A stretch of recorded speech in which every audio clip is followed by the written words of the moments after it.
Sorry, gang, but there are some gamma ray bursts in the Antares sector that are interfering with interstellar transmissions, so we're limited in our choices for today's movie. It'll either be Plan 9 from outer space, or this video. I'm going to argue that taxation is not theft. So, Plan 9?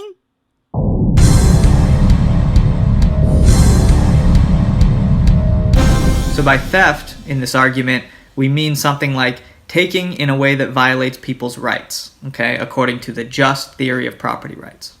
Why do statists always have to use 20 words when 2 will do? It's taking money by force, through aggression. As an initiation of force, it violates the NAP, and therefore it's unjustifiable. Premise 1. Taxation is theft if and only if people have a right to what they would have in the absence of taxation. Premise 2. People have a right to what they would have in the absence of taxation. Conclusion, so taxation is theft. And how is that not obvious?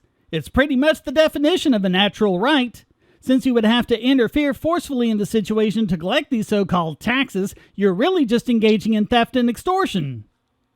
Now let's look at the other version, or the statist version. Premise 1, taxation is theft if and only if people have a right to what they would have in the absence of taxation. Premise 2, people do not have a right to what they would have in the absence of taxation.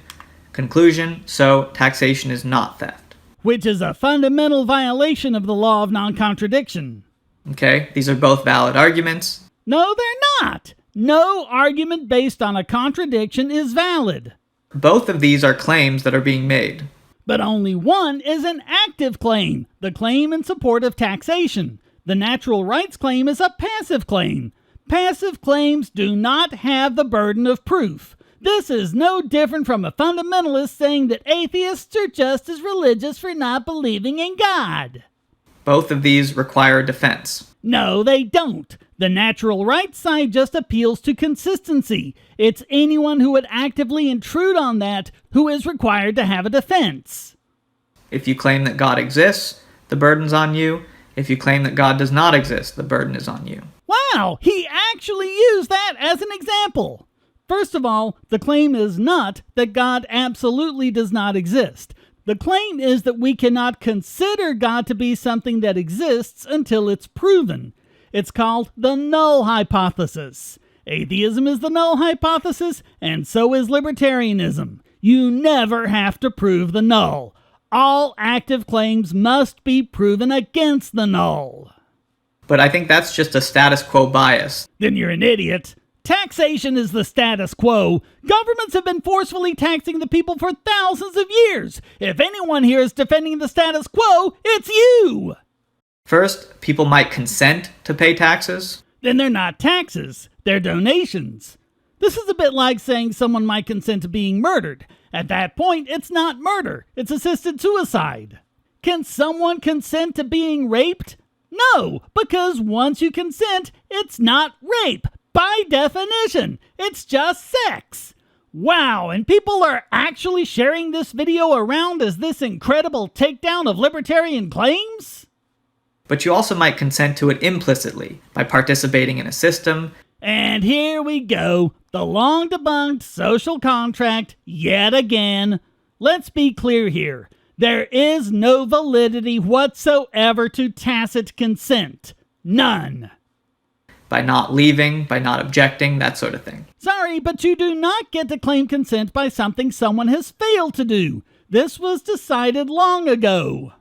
There used to be a thing that magazines tried. They'd send you this thing in the mail about their magazine and say, if you want to subscribe, just do nothing and our magazines will be delivered to your door. Then you got the bill. But none of these bills were valid because the people didn't actually subscribe to the magazine.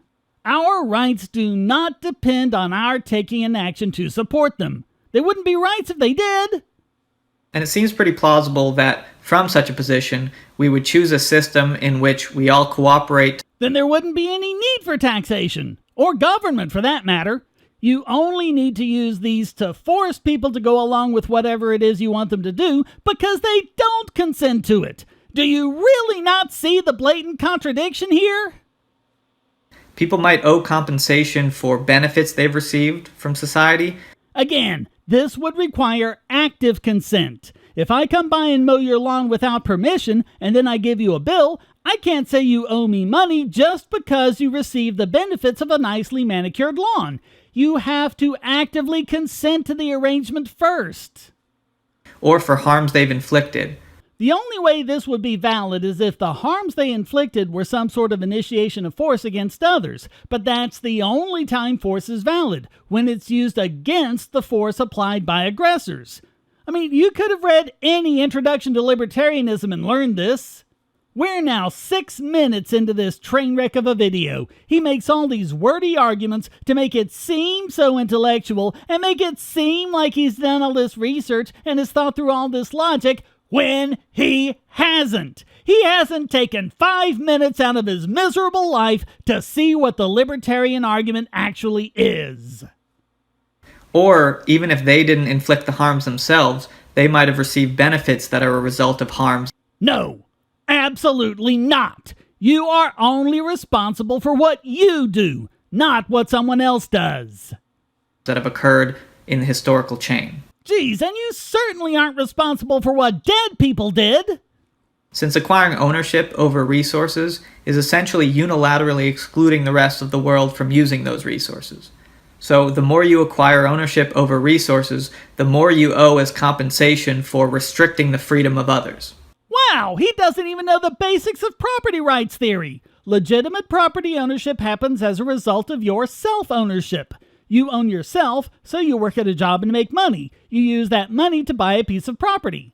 That property is now ethically linked to your actions. It's the fruits of your labor. If you deny any property that someone has acquired as the fruits of his labor, then you are claiming ownership over their own labor and therefore their own body, making them your slave.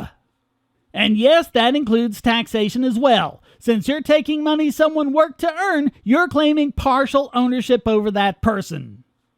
And finally, there might be positive obligations of aid, right? You might just owe it to your fellow human to help them out when the cost to you is small and the benefit to them is great.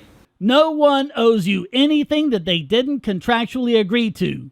But not to people like you. You're all spoiled brats going, mine, mine, mine, gimme, gimme, gimme. I'm going to link once again to Harry Brown's wonderful essay, A Gift for My Daughter. Read it. It really is true. No one owes you anything. They don't owe you a job. They don't owe you love or friendship. They don't owe you the life you feel you deserve. They don't owe you a living wage or a helping hand in times of need. Realize this, and you realize that the people who help others and give them friendship and jobs and a helping hand are doing so because that's what they want to do. And then all your supercilious misanthropy will be thrown on the intellectual rubbish heap where it belongs. If nothing else, it'll keep you from making embarrassingly moronic videos like this. And so in order to maintain L2, that we do have a right to it, you're going to have to argue that all of these challenges fail. Nope. All I need is to use the arguments from first principles to show the blatant contradiction, which I did. If there's a fundamental contradiction, then no example, no challenge, no argument can ever stand. And it's nothing more than a Gish Gallop to demand that we respond to every single sort of thing you can cook up. So let's look back at the two arguments. Okay? We have the libertarian version and the statist version. Now, if you're a libertarian who endorses this first argument, you have to acknowledge that your conclusion that taxation is theft relies on this crucial assumption L2. The only assumption needed is the law of non-contradiction, which isn't an assumption at all, but a well-supported rule of logic. Now, in my experience, this assumption is rarely even made explicit, let alone defended. What, you mean no libertarian has ever stated your pathetic strawman version? Imagine that! Now, in my own view, I think the second argument is a lot more compelling, and that's because I think the second premise is pretty compelling in light of the considerations we looked at before. That isn't actually an argument. All you did was make a bunch of assertions that didn't stand up to any amount of scrutiny, and that wouldn't in any way have fixed the fundamental contradiction even if they had. Hey, thanks for watching. Please hit like and subscribe and keep these videos coming by donating, becoming a subscriber, and getting special benefits, or even for free with their time. And check out all the great content here, like this video selected just for you.